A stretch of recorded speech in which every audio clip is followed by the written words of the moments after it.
Namaste, everybody. Welcome once again to yet another edition of Wisdom Talks, a conversations with people who we really consider wise and people whose ideas have a very powerful effect on so many of us.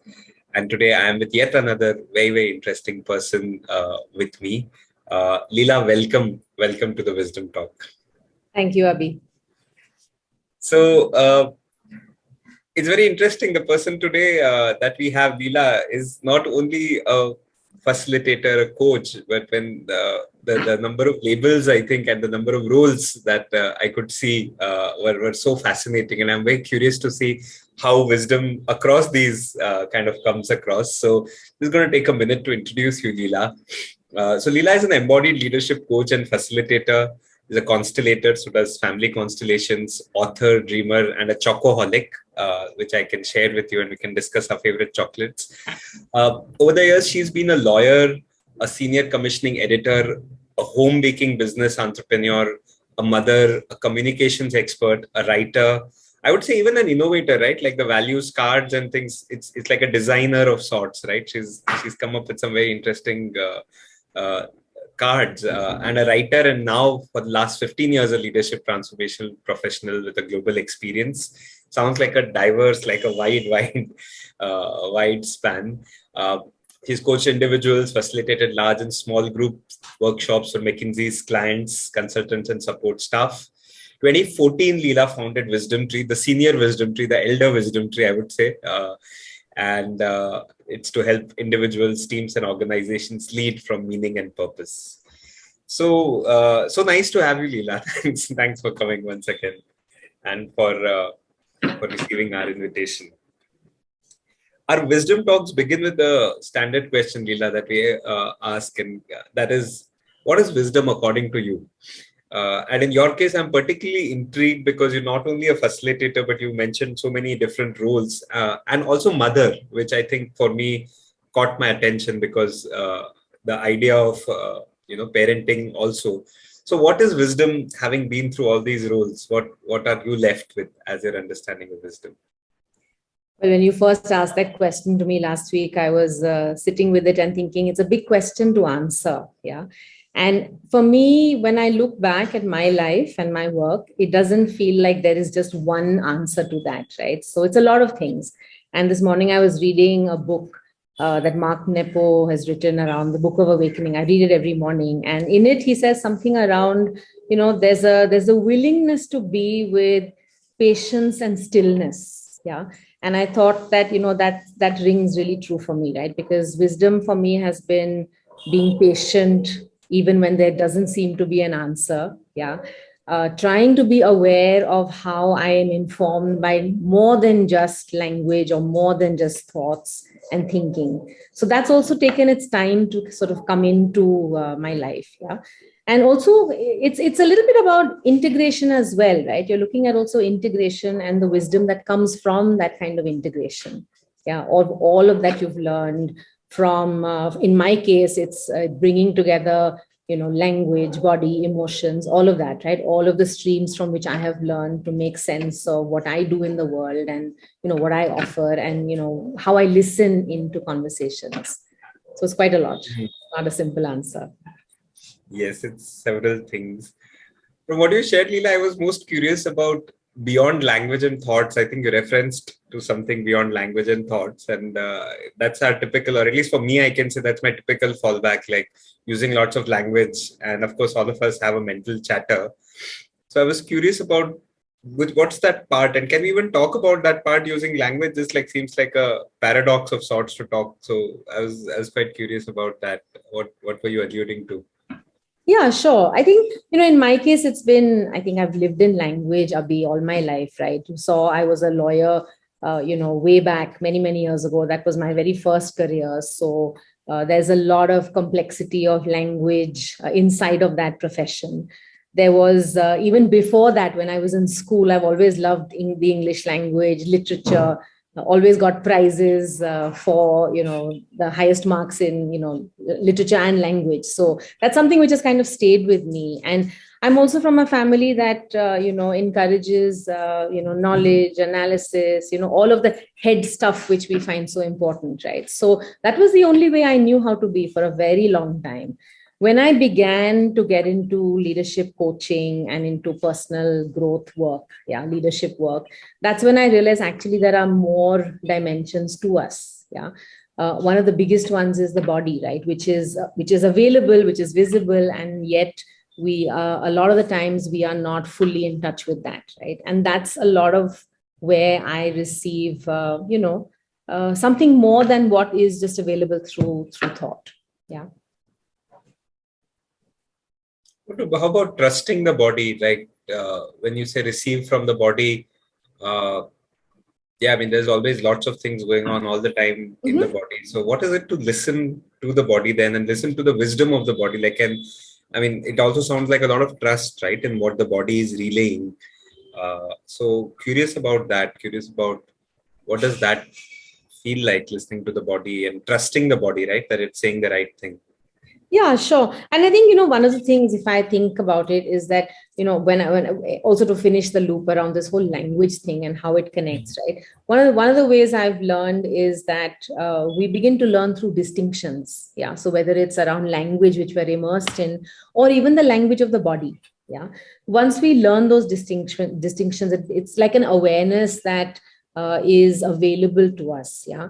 And the idea of how do I trust that what the way I'm being informed is right for me it's a process of learning.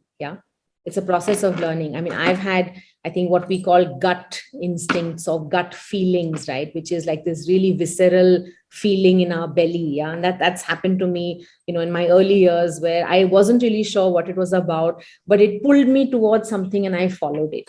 And I wasn't always right. There was always the scope of making mistakes or not knowing enough about what I was following. And sometimes that's part of, I think, the way we move through life. And I have to say that going through that has also what's brought me here. So which were some critical points where you followed your gut and it worked out? Or I don't know, I'm just curious about. A lot of ways. I think one of the, I mean, if I was just to connect, how I moved from the whole idea of just being in the head and language into the bodies when I was at the New Field Coaching certification, and we were introduced to Richard Strozzi Heckler's Leadership Dojo. So that was the first book I read, and learned that there was more about the body. And it just felt like this, this massive kind of opening of an awareness for me, right? I'd never before imagined that there would be so much to learn from our bodies. And that itself was almost back in, I think, 2014 when that started. So that was one big, and I followed that. I gave up my job with McKinsey. I had a sabbatical for almost, I think, 7 or 8 months, and I went to the US and I just immersed myself in somatic coaching and getting that certification, really being immersed in learning about the wisdom of the body. And it was a massively transformational journey for me. That was one. But I think even way before that, I switched. Every time I've had a switch in careers, right, I've followed something which has been about, I think, curiosity and just a very deep feeling of I want to know more, I want to learn, and I've just followed that thread all my life. I gave up law pretty much because of that. That was one of the reasons, and did something else entirely. So it's just been a flow I followed. And what I'm picking is also the courage to let go of, say, something like a McKinsey job or like being a lawyer. And I can imagine each of those has its own kind of success, its own momentum, even, right? To have the courage and the muscles to kind of wean away from something that's working. It does. Something like that, comes into the space of, you begin to kind of connect it with your identity. So those were two big pieces I had to let go of. And it wasn't easy, especially the McKinsey one, right? Because I had spent almost, I think, 7 or 8 years with them. And then, transitioning to be an independent facilitator and coach and being in solitude, right? Until then, I'd been used to having a team, walking into an office and just having the energy of all of that sort of drive me and motivate me. I didn't have that anymore. So it wasn't easy at all. Mm-hmm.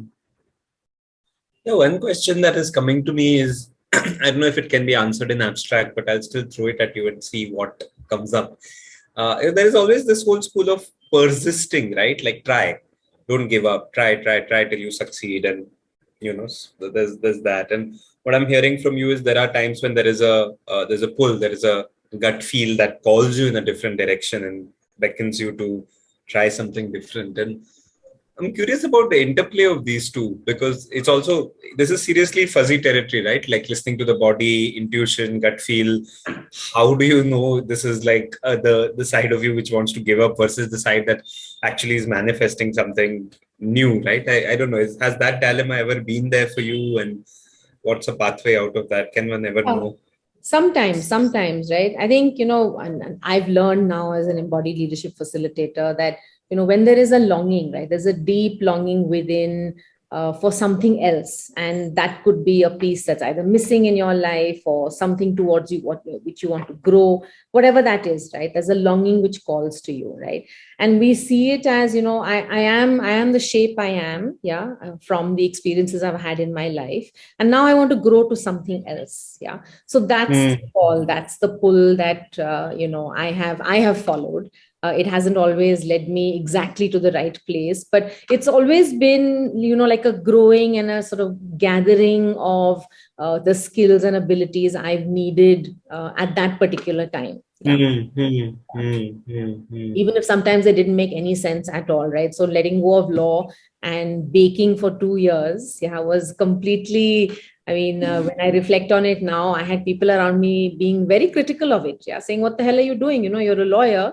Why the hell are you doing this?" And I didn't have a good enough answer back then, right? This was the early 90s. And for me to say my gut tells me that this is what I need to do right now for myself just made no sense to anyone. Yeah, now I guess intuition is much more mainstream, and it's okay to say that I'm intuiting this, presencing this. There's a language around following, following one's gut. I love the word longing. Right, what I'm hearing is the longing to grow as a guidepost to where next to head, and the gut feel and the intuition and that whole combination. Which brings me to this whole question of embodiment, right? Because today's conversation was meant to be on the embodied, how to be an embodied leader. We've started talking about the body. So is embodiment something in the same zone, listening to your body, the longings for growth? How would you talk about embodiment? It is. I mean, embodiment for me has been, I think one is, of course, tapping into the wisdom of the body, right? That's what we teach inside of embodiment, that really beginning to learn how can we be informed by more than just analysis, thinking. And the body is the domain for accessing our emotions, right? It's a direct access. Yeah. It's also the domain of the way we learn, from where we think, how we make decisions, all of that. Yeah. So a lot of the work I do with leaders is helping them to reconnect with some of that, yeah, through practices, through centering practices, things like that. Yeah. And the fundamental piece is around, when we think of leadership coaching, it's always about a goal that you want to achieve, right? So when we put it in terms of, what's a longing you have, yeah, it's a very different conversation. It's not a goal, but a direction or something much deeper than just a goal, right? Yeah. This embodiment makes me think about this generation or the coming generation. I'm more a millennial, and now we have Gen Z, and talk has become, at least this is me feeling from my millennial lens, that with these generations, conversations and talk has become fairly cheap, in the sense that Instagram's flooded with wise sayings, and we find people talking very wise. And what has happened in the past is created an illusion that this person who's talking wise is also therefore embodying that wisdom, whereas that probably is not fully true. Like, the language has traveled, but the lived experience of it hasn't yet traveled. And that I think it took us also at Blue Ribbon a while to realize that while these people have picked our language, maybe they've not, or definitely they've not gone through this whole piece. And this is in contrast also to this generation also connecting and feeling an overwhelm in their bodies, right? Like anxiety. I was doing a recent workshop and the check-in, like, how are you feeling? Right at the start, what are you feeling? And anxious, anxious. I was like, we've not even started, and there's so much anxiety in the room just by the fact that there are people. So I think this time I'm trying to understand, or I'm just reflecting back on the generational dilemma of feeling an overwhelm when I connect to my emotions, having easy access to language, so sounding clever, but in the middle of the two, being in a mess. I don't know. So that's how I would paint this kind of what's the zeitgeist I feel, and I don't know. Is there a pathway out, or what? How would you respond to this dilemma or this situation that at least I've been seeing a lot with the younger people I work with? Yeah, I mean, what you're describing is familiar to us both, right? You're also aware of the whole, the way that we react, yeah, depending on what we've experienced in our lives and what that looks like, right? What that looks like, feels like, the whole fight, flight, freeze reactions that we have, right? So some of that shows up, and we kind of identify it through emotions, right, to begin with. So when we kind of turn around and say, how do we work with this? How do we begin to be able to sort of move through this faster, right? Because those sort of things can grip us. They can really grip us and not let go. Yeah. And to soften their grip, yeah, rather than working with them cognitively, we work with the body. Yeah. So what that really means is we begin to have practices that support us to center and ground ourselves. Yeah. So that when there are times of chaos or uncertainty or all the stuff that happens around us, we are able to stay, grounded and sort of centered inside of that. Yeah. And centered through the body is what I'm gathering. Yes, through the body, right? So there are practices we do, which are foundational practices, which allow us to really feel into ourselves, yeah, to feel our senses really below the head, right? Everything below the head, and stay there, right? So we get better and better at staying there. So we recognize what's coming up, and then we are able to manage that in the moment. Has there ever been a case, Leela, where tapping into the body and emotions has led to like a flood of emotions? I see myself snapping back into the intellect or language to cope with the intensity of my emotions. So I don't want to go there because it feels so intense. So I'd rather stick to my cognitive domain because the world of emotions is volatile and I don't know what I'm getting into. So does it help to have guidance, or should one just be a explorer and explore and see where it goes? Or I don't know how does that work out? It always makes sense to have some support, right? When we work with the body, when someone walks into the room, we're also aware that with them, trauma also walks in some form. Yeah.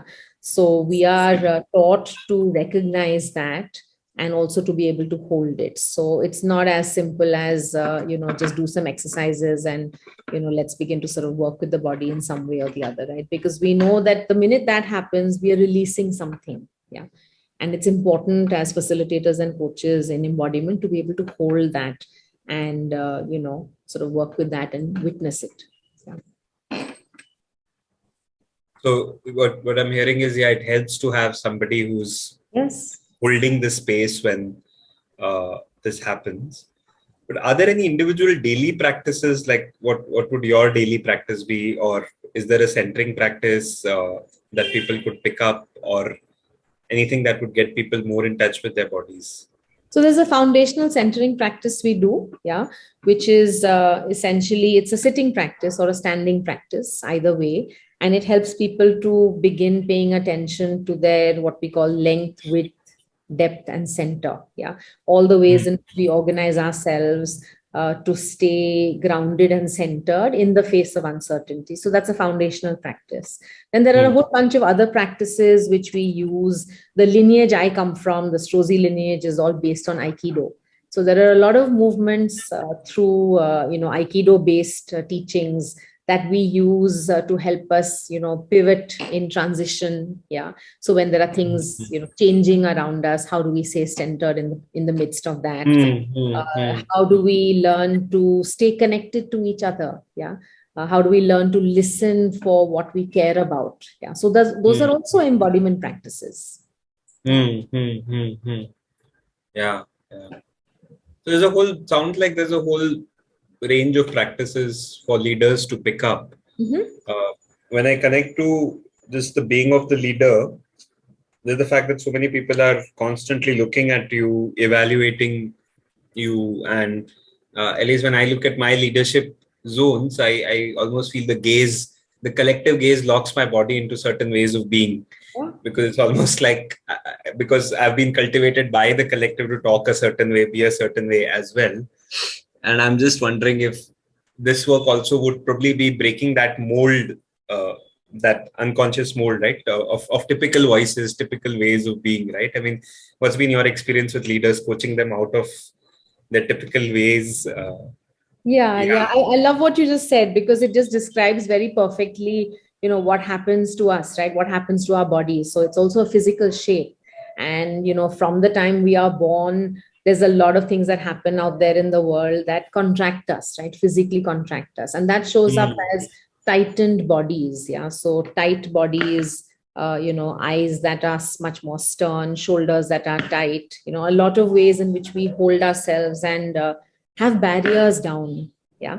So a lot of the work we do with leaders is to soften some of that, to soften and expand some of that physically through the practices we do, the movement practices, because we learn very differently with the body. It takes a lot more practice for it to come into our, tissue muscle. Yeah. So when we do that, something expands, something softens, and then we have the ability to connect. Yeah. And then stay in the very human conversation of what it means to have safety, connection, and dignity. Say more about that, like safety, connection, dignity. These are these founding values, or something like that. I mean, that's what we move towards, right? Like I said, if we are contracted to begin with, and we begin to open up and expand and soften, what we're doing is we're beginning to encourage connection. Yeah. How it shows up at the workplace can be simply, people who are used to being transactional at work or seen transactional, in the way they speak and the way they, their behavior. And all of a sudden, they have the ability to connect in a more meaningful way to others. So things like that become much more possible. Yeah. When we do that, then we hold others in dignity as much as we are able to hold ourselves. Yeah.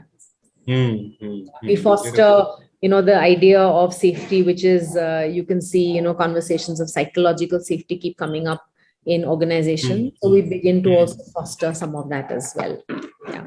It's important work. I mean, embodiment for me has been just a lasting, transformation for the last, I think, almost now 10 years in my life. And if I look back, there are a lot of ways in which I have been kind of connected with my body without even knowing about it. Yeah. So my go-to practices have always been, a body work, right? So in some way or the other. So whether it's swimming or the gym or yoga, or Tai Chi. For the last 2 years, I've been learning Tai Chi, energy practices, all of that. Yeah. Wow. Yeah. I had a couple of directions. I think I'll pick the trauma one, because that's again a generationally relevant question. And trauma has become such a conversation with Gabor Mate and the wisdom of trauma, and generally trauma-informed things, trigger warnings. And what I wondered about trauma, though, is and there is trauma, this parental trauma, intergenerational trauma, ancestral. So I think I find myself wondering, saying, how does this really work? Are there boundaries, or you keep processing trauma into deeper and deeper layers? And when is it time to let go of that trauma and keep moving on versus to work with it, right? Like, what are those boundaries? How does one gauge that? Yeah, well, I'm not a trauma expert, Abhi. You have to remember that, right? All I know is that when trauma shows up in a room, yeah, and that could be in the work I've done in family constellations, in somatic work, inside of coaching, yeah. a lot of the work for us as coaches, facilitators, is to just be a witness. Yeah, just to be a compassionate witness. I think that's the most important thing, not to dismiss it, not to push it away, any of that, right? But just let ourselves witness it. Yeah. And there are many practices, trauma sensitive mindfulness practices, which I know many of my teachers do. And, there are books written about it.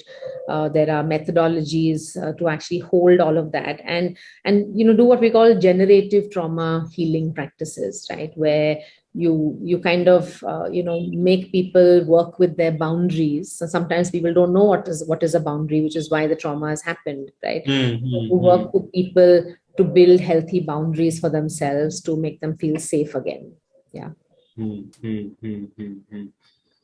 So just the act of witnessing as a way of allowing the trauma to unfold and maybe self-resolve, is that what then? Yeah. I mean, that's been my experience. That's been my experience as someone who's had some of that happening, in spaces that I've been, as well as being in healing spaces for my own work. Yeah.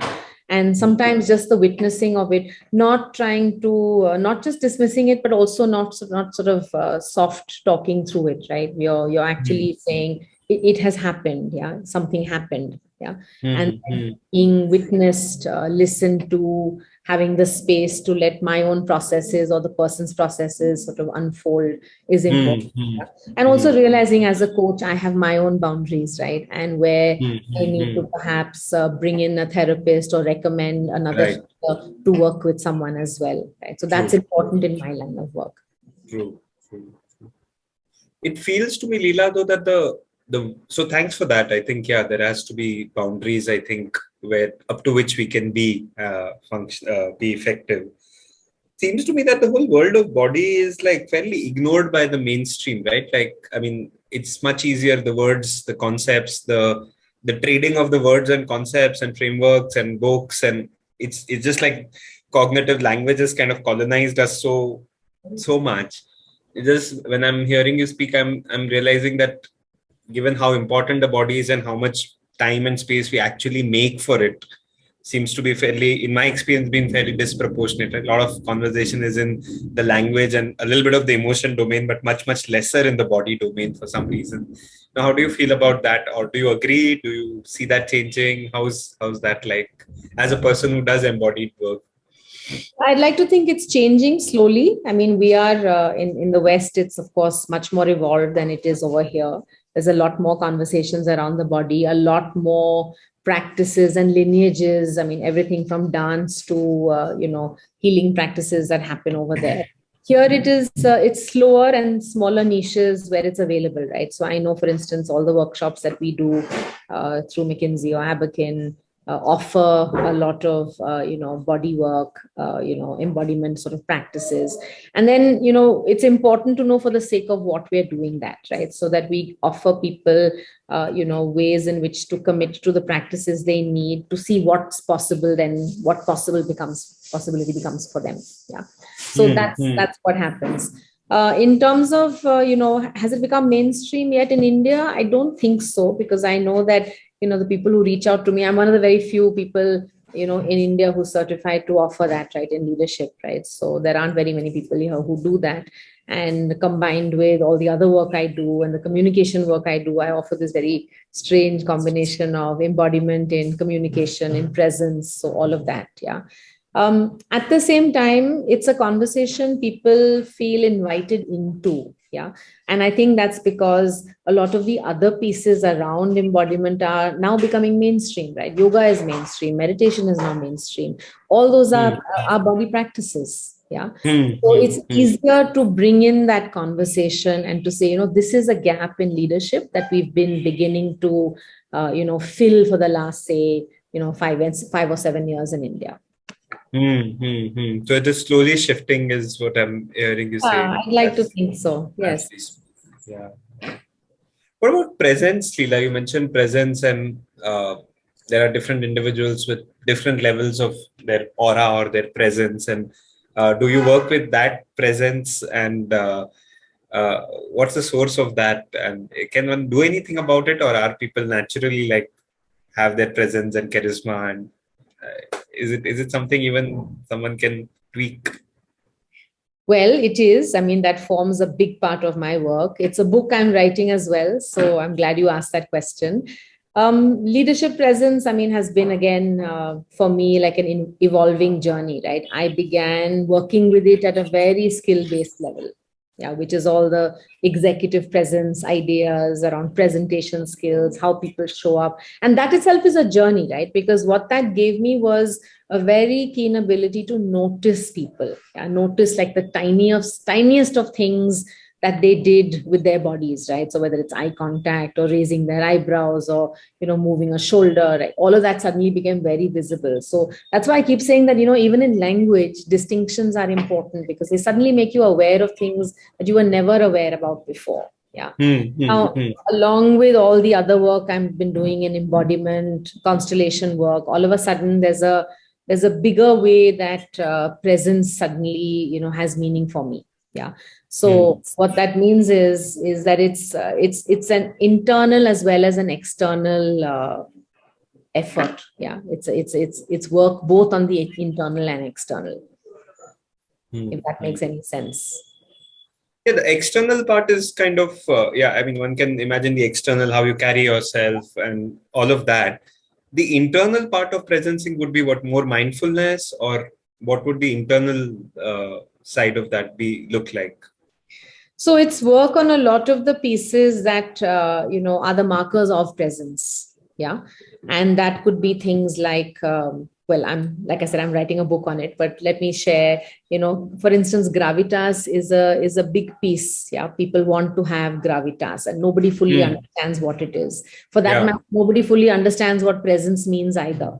Yeah. Right. It's like this strange, like it's like a sense of, I know it when I see it, but I don't exactly know what I'm looking for or how to do it. Yeah. Which is why I kind of have taken my time to get there. But the book I'm writing is hopefully going to sort of unpack some of that, right? Bring the external, which is very visible in behavior. It's about, the tip of the iceberg. Yeah. And what you see, what you hear, and that sometimes makes up presence. We understand it as power, charisma, all these fancy words, and yet it is much more. Yeah. For it to be sustainable, for it to be truly powerful from the inside, there's a lot of inner work which is also required. So I'm trying to bring sort of sense into that. Get the recipe. Yeah. The recipe and put that together is what I'm in the middle of right now. Nice. All the best with that. Thank you. You're also a constellator, Leela. So I was curious about how, I mean, from whatever little I know, I've been a part of constellation work, almost tapping into something beyond, or at least that was my experience of participation. It was felt like we were channeling something from beyond. How does that go along with a very, what might be a fairly rational corporate world, or a world where language, you push them into emotions, at most into body, and by the time constellation, you're actually going beyond kind of the shared reality. So how does that, and what is it to see this whole spectrum? I'm curious about how do these interplay for you? Yeah, I mean, I think when I learned about constellation work, I just found it fascinating. Yeah. And the connection for me was again the body, because constellation work is a somatic psychotherapy. Yeah. You've seen yourself, right? That, in the space, there are bodies that represent, family members. The bodies also can represent, elements. Yeah. And that's how you can also translate it into organizations, right? Because then you pick an element like trust, you pick an element like, a team, and then you see how that, how there is movement inside of the space. Yeah. And I think, when we work with constellations like yourself, right? The first time I, sort of experienced that, I was blown away by the idea that there is so much more out there that, is available if we tune into it. Yeah. The way we learned was first to become aware of the field, right? And the field becomes available the moment you acknowledge it. It's as simple as that. Yeah. So like animals, right? Animals have this beautiful ability to know, their migratory paths for birds, or a dog will know, when his or her owner is coming, to the house, they go and sit at the door maybe half an hour before, right? So things like that. Suddenly that there's a very different awareness which is available. Yeah. And whether I've held a few I've opened a few constellations, but I've also been part of many constellations. And it's hard to describe because you experience it. It's a lived experience, as you have noticed yourself inside of that space, right? It's hard to explain, but it feels like when you're inside of that, you have tuned into a greater system. And that's the foundation for that work. So the greater system can be a family system, which is our primary system. Yeah. And it can also be an organizational system, an educational system. Yeah. And the beauty of that methodology is you have to see it to believe how it works. Definitely. Yeah. A lot of this work, Leela, in terms of what you call the field and what you also call the bottom of the U, where you kind of presence, and seems to me like a space beyond right, space beyond language, and also very uncontrollable space, I guess. Like what happens. I don't think we can direct too much of the constellation or what will happen at the bottom of the U, right? In fact, it seems counterproductive. Curious about what conditions enable that to happen. I'm sure in coaching, in facilitation also, it'd be like the journey to dropping into the bottom of the U or tuning into the field. What any kind of what else is present when that happens, or what has enabled that to, what enables access? One, you already said, just acknowledging the field lets you start tuning into the field. Yeah, from what I remember of my teacher Annie is that she always says you don't need to do a lot of talking. So there's very little talking when we are opening a constellation. Yeah, we allow the bodies to tell us what's happening. Yeah, and so stillness and silence, I think for me those two things really help us get in touch with the field. Tune into how it informs us. Yeah. And especially for a facilitator or a coach inside of that space. Yeah. You're not thinking about what is happening or thinking about what's the next move, right? You're feeling into it. Yeah. And the way we do that is, you clear your own stuff. You clear so that you make space to be able to listen from that place. And then to kind of be a channel in some way, right? To know what to do rather than intellectually knowing. So I think inside of the space, people who are representatives, I'm guessing you could use that word channel, right? For a facilitator, we're just stepping in and out and allowing the field to just inform us. So a lot of it is also energy work. Yeah, energy work, which is you just become aware of the energy. Yeah, and the simplest way for me to describe that is there a charge?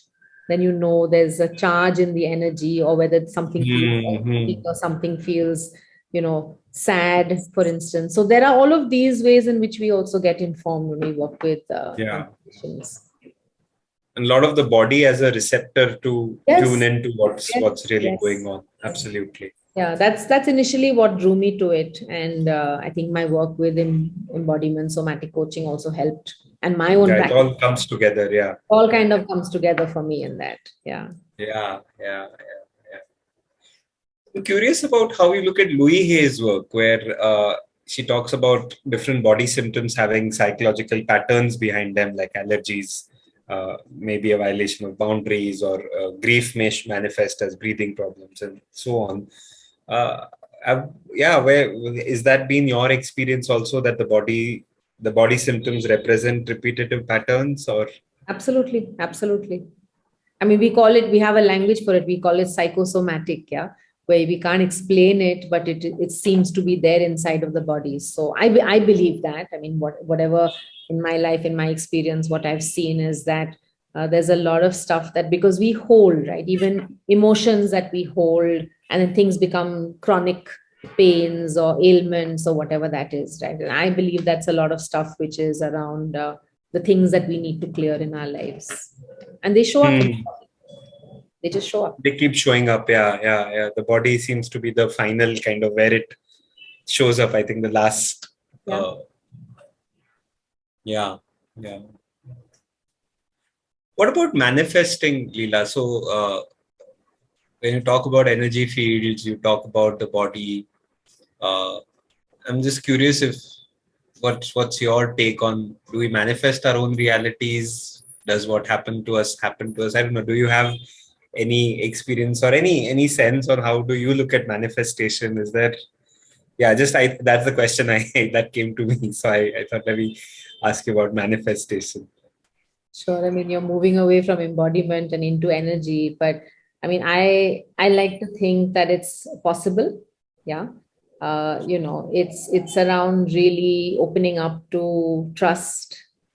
Yeah. And putting out there what you wish to receive. Yeah. Hmm. Hmm. So I know I keep trying it. I keep hoping that things will move, and I think some of it comes also with what we also do. Yeah. So it's not good enough to say I want to manifest something and I hope for it and I long for it and it's just going to happen by itself.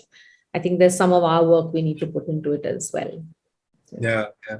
And I would see this link between energy and embodiment, that I can't just intellectually manifest if I just think and like power of positive thinking, but I have to really embody, like really that's the pathway is what I was kind of picking up from what you shared, right? Like my pathway to impact my reality is not just thoughts or intellect, but really using my body to sense in and Yeah, orient yeah, myself. yeah. And when we speak of the body, remember, Abhi, right? For the body, it's also about practice, physical practice. So it's not as simple as manifesting it just through energy, right? But when we work with embodiment, it's really about, okay, I have a goal or I have a longing. I want to, be able to connect more. Then we really think of what are some of the practices that will help us to soften, open up, expand, all of that, right?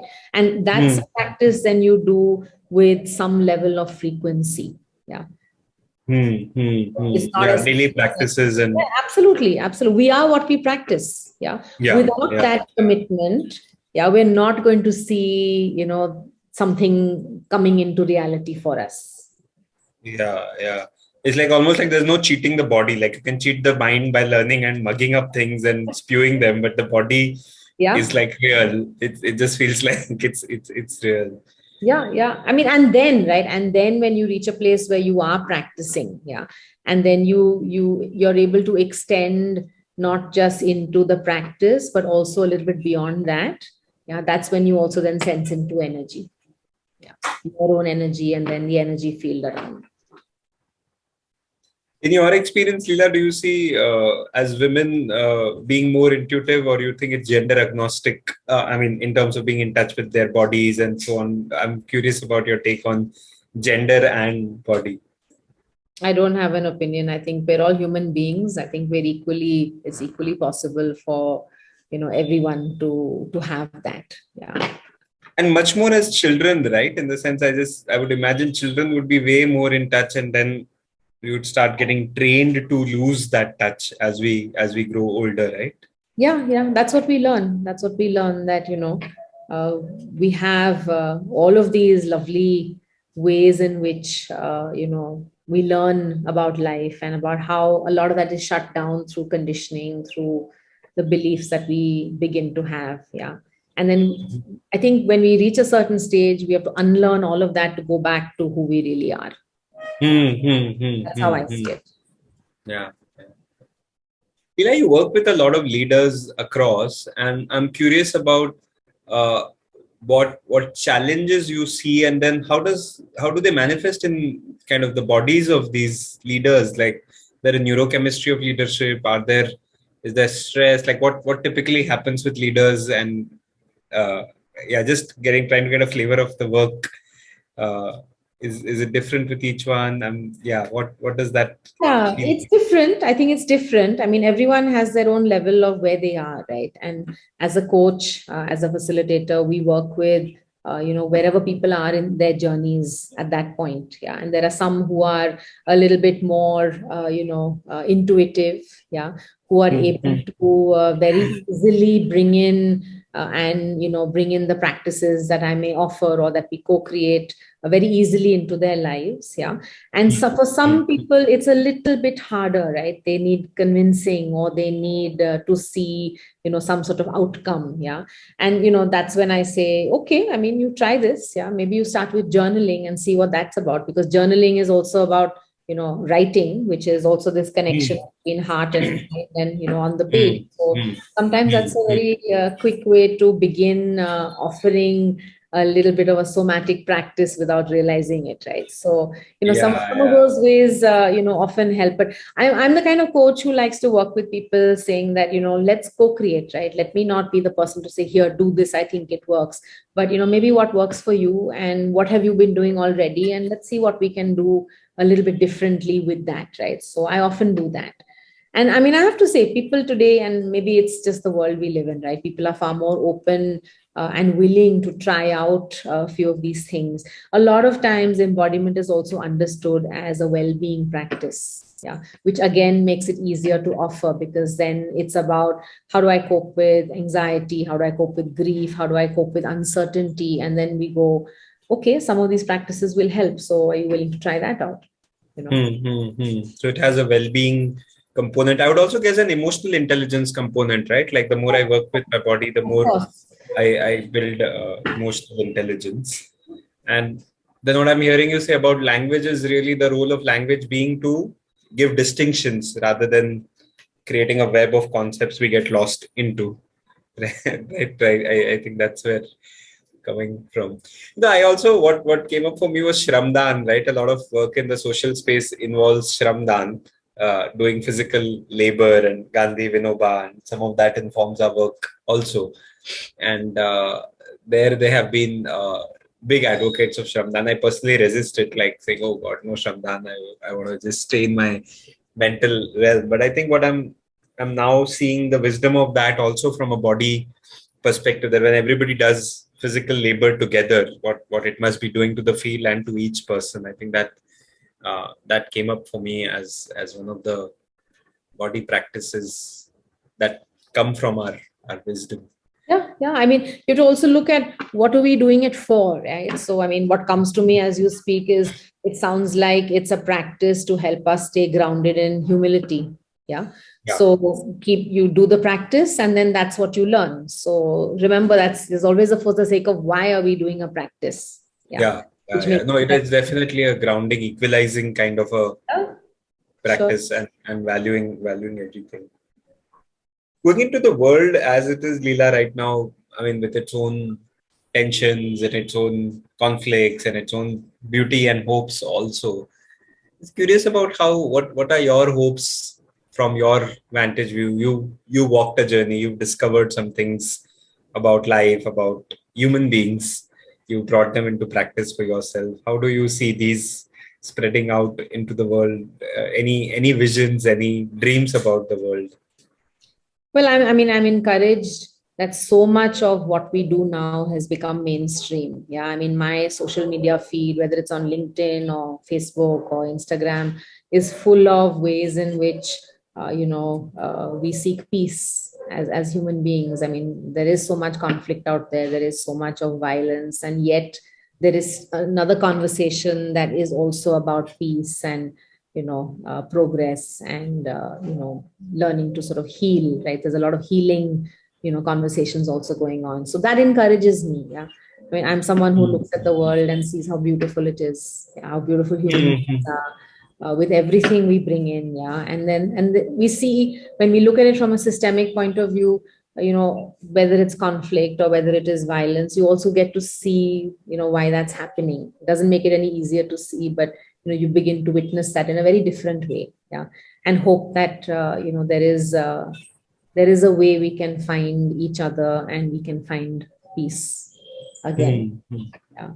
In a different way, meaning what? Like you're able to see deeper energetic patterns, like when you said you're able to see what's happening in a different way. I was curious, what would that? So systemically, when we look at it's through constellation work, right? When we look at the larger system basically wants to become whole. Yeah. It's the whole idea of the whole being greater than the sum of its parts. Yeah. And sometimes the way back to the whole is through conflict, through violence. Yeah. Because we are trying to sort of work through perhaps maybe even generational or intergenerational sort of ways in which things have happened, right? To come back to, what we call the greater love. to come back to belonging, to order and balance, right? So there's a journey, right, that each of us has to take. And sometimes then you see it on the collective, in the collective, and that's what we yeah. So the longing for wholeness then sounds like a universal longing, not only at an individual level, but at a collective and at a social level as well. Of course. I mean, I work with the individual, collective in smaller ways and groups, right? But for me, I believe it's your individual work which will impact the collective. Yeah. So that's then the responsibility for each of us. Leela, many of our listeners are also budding facilitators or facilitators who are starting out on their journey. And as someone who's been for a while in this space, any pointers, any tips, what would you say to people who are starting out on their facilitation journeys or who want to be facilitators of transformation? Yeah, well, I mean, I would say learn as much as you can about awareness, about self-awareness and about awareness in general. Learn distinctions. I think that's how I began, right? Really soaking up every distinction I learned about, whether it was language, whether it was about the body or emotions, really sort of soaking that all in, reading, yeah, as much as possible. And beginning to think about what's calling to you, right? What's the piece that you might want to work with? Yeah, who is that, or what is that for yourself? And then committing to your practices. Yeah, we are what we practice. So that's really important for us to live an embodied life and work in embodied ways. It's important for you to have a practice. Yeah, whatever that is. So, I mean, that could be as simple as, a mindfulness practice, a body practice, yeah, a writing practice. It could be a joy practice, yeah, if that's something you want to make possible for yourselves. So there's a lot of joy practice, joy practice and the gratitude practice. It could be anything. I mean, I have a lot of clients who come and say, I don't feel joy anymore. And I go, okay, so what brings you joy? And they might say, oh, spontaneity. So I'm like, okay, when's the last time you did something spontaneous? And they go, right. Oh no, I don't remember. So I'm like, okay, go and do something spontaneous, Nice, nice. Yeah. So it could be things like that, but make it intentional. I always say make it intentional. Yeah. Intentional in terms of doing it daily and doing it with a sense of sacredness or doing it with a sense of intentionality is what I'm gathering, rather than doing it random. Yeah, I mean, it's not always with sacredness, Abhi. Sometimes I have to push myself to say, I need to do this. So just get off and start. Get on with it, just do it and then see what happens. Yeah. Yeah. Leela, you made some beautiful value cards. I was curious about the journey of those cards. How did they manifest? What was the intent behind them? Are they available for people if they want to find it? Yes, absolutely. People just have to get in touch with me and I'm happy to send that across. It was, I think, in the middle of the second lockdown, I think, and we just had a few months, where things were slow. And this is something I think I've just been wanting to do, but it's hard to explain. I have these spurts of creativity. That's how I write my blog articles as well, right? Something will just show up and I follow the thread of curiosity around that and something else. In one day, I was thinking about values and I'm like, I don't have a resource for these. And then all of a sudden I'm like, okay, let me create it. And then I followed that, and looked at, what that could look like, be like, and read a bit about it. And then just sat down one day and, this poured out. It literally just poured out. So I wrote them. And then I had my niece, Gayatri, who was in the middle of waiting to go to university. And she was home and she was, she was a bit free. So I asked her, I showed her what I'd written. And I said, would you like to illustrate these for me? Because she's going to design school. And she's very talented. And she's like, okay, let me show you a couple of illustrations and you tell me if you like them. So we kind of went back and forth once or twice and she just got it. It was, everything that she came up with was beautiful and it just came together. And I just decided to go ahead and publish it myself because at that time, I think I had a client who was saying, I want the cards as soon as you get them, I want to fuse. So I said, instead of waiting for a publishing thing and all of that, I'll just do it myself. So, it's definitely a beautiful creation and I would encourage people to find them. Yeah, it oozes a lot of beauty apart from the fact that it's useful. I think it's also really, really beautiful. Thank you. I mean, I love doing it. Yeah. Sorry. No, I said I love doing them, and I'm just so glad that you find them useful and beautiful. Yeah. They're lovely. We play around with them. We sometimes use them like tarot cards also, like saying, let's Ah, okay. what's the value, what's the value the universe wants us to attend to, and so on. So it's nice. So as we're closing this, Leela, any final thoughts about since your organization is also called Wisdom Tree? I'm sure there is a wisdom connection that you picked in all the way back in 2014. So just curious about any final thoughts around Wisdom Tree's work, anything that you'd like to say in closing. Yeah, I mean, trust your intuition. I think sometimes that shows up in strange ways. You might have someone, you might, listen to a conversation which suddenly sparks your interest. You might find you're curious about, a process or a methodology. You may find a book that suddenly shows up, and, you find interest in reading it. So I think a lot of these are the ways in which, the universe wants to inform us of learning more, growing more. Yeah, and it's up to you to take that step forward. So that's what I've learned in my life. Yeah, and it's learning has its own curve, right? It's not always a happy joyous kind of thing. It can also be rigorous, and it can also come with its own it unfolds a lot of other stuff for you, and it'll take you somewhere. Yeah, it'll take you somewhere. You have to trust that process. You have to trust that journey. So I think that's the only thing I want to say. Yeah. That's a nice invitation. That's a beautiful invitation to leave us all with, to follow our intuition and see where that takes us. Sounds like an adventure. Sounds like a welcoming, delicious invitation. And I hope I hope all those who are seeing this also take that invitation and follow their intuition. Thank you, Leela. This was nice. It was great to have this conversation with you. Thank you so much for accepting that invitation and sharing so much. You're welcome, Abhi. I've really enjoyed myself.